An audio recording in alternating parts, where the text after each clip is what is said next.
Hello, English learners. Welcome back to English Guru. Today, we're tackling a super important topic, 10 common English mistakes that even fluent speakers make.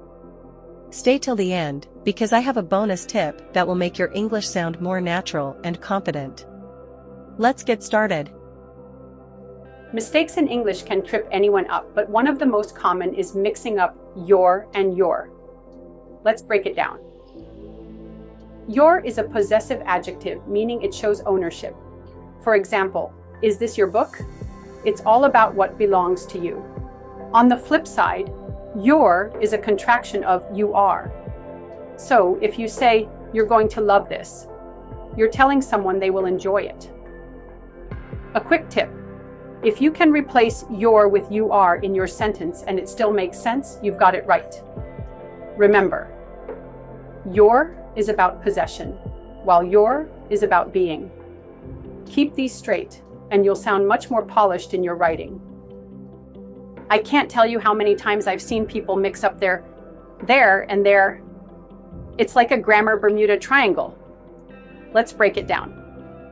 There shows possession, like when you say, that's their dog. You're talking about something that belongs to them. Then we have there, which points to a place. You'd say, the book is over there. It's all about location. Finally, there is a contraction for they are. So if you say they're going to the park, you're simply stating what they're doing. Remember, possession, location, and action.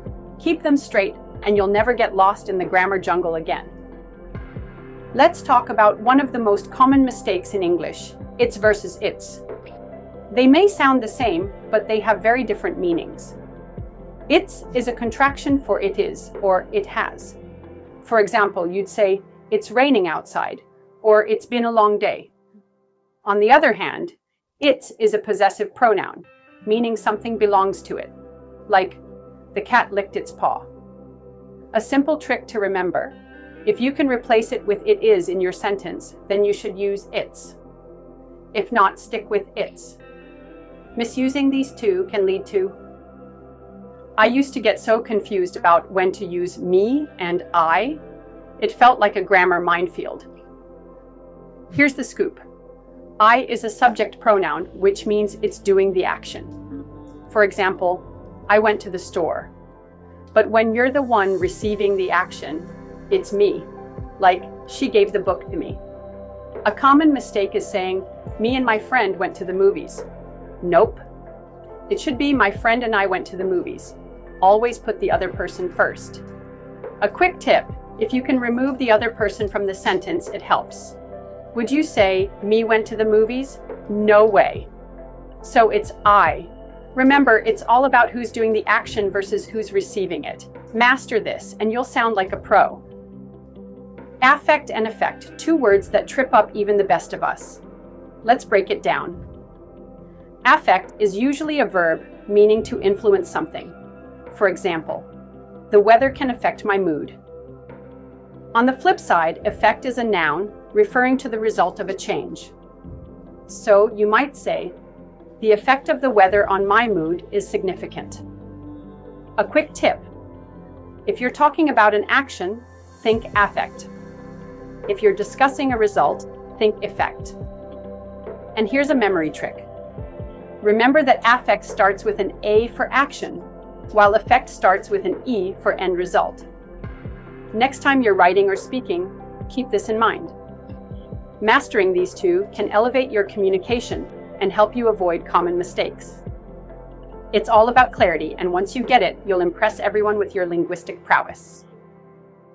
I used to mix up fewer and less all the time, but I finally cracked the code. Here's the deal. Fewer is for things you can count, like apples or books. You wouldn't say, I have less apples, right? That just sounds off. Instead, you'd say, I have fewer apples. On the flip side, less is for things you can't count, like water or time. So you'd say, I have less water. Think of it this way. If you can put a number in front of it, use fewer. If it's more of a general quantity, go with less. It's a simple rule that can make your English sound so much sharper. So next time you're talking about your groceries or your free time, Remember, fewer for countable, less for uncountable. It's a small tweak that makes a big difference. Who versus whom?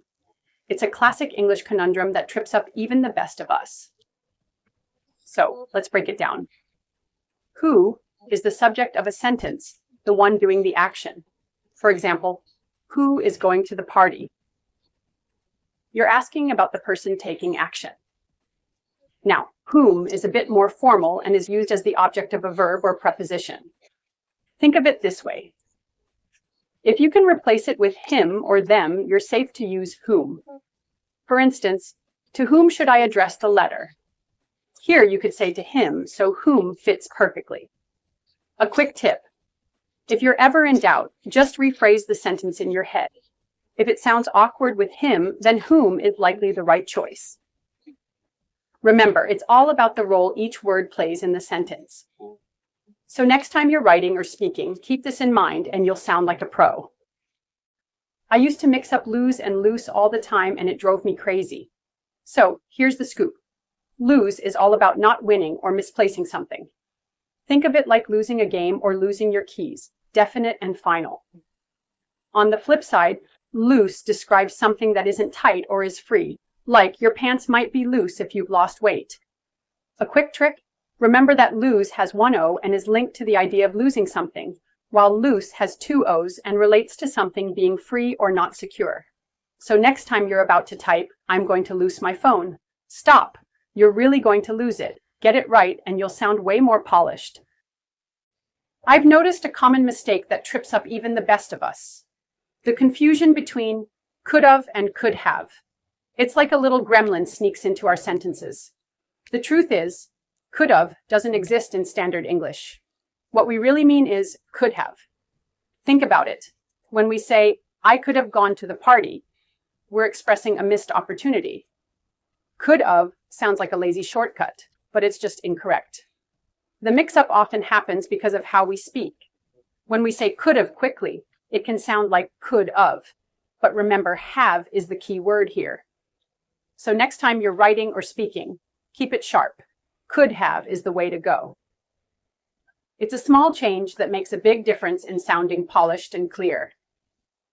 Let's banish could've from our vocabularies for good. I used to mix up then and than all the time, and it drove me crazy. So let's clear this up.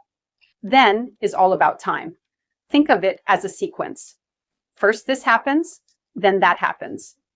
For example, I went to the store and then I made dinner. Easy, right? Now, than is used for comparisons. It's like saying one thing is different from another. For instance, I'd rather have pizza than sushi. Simple comparison. So remember, if you're talking about time, use then. If you're comparing things, go with than. It's a small difference, but it can make a big impact in your writing. Trust me, mastering this will make you sound so much sharper. Using contractions like I'm instead of I am or she's instead of she is makes your English sound more fluent. Try saying I'm learning English instead of I am learning English. See how natural that sounds? That's it for today. Which mistake have you made before? Let me know in the comments. And don't forget to like, share, and subscribe for more English learning tips. See you in the next lesson.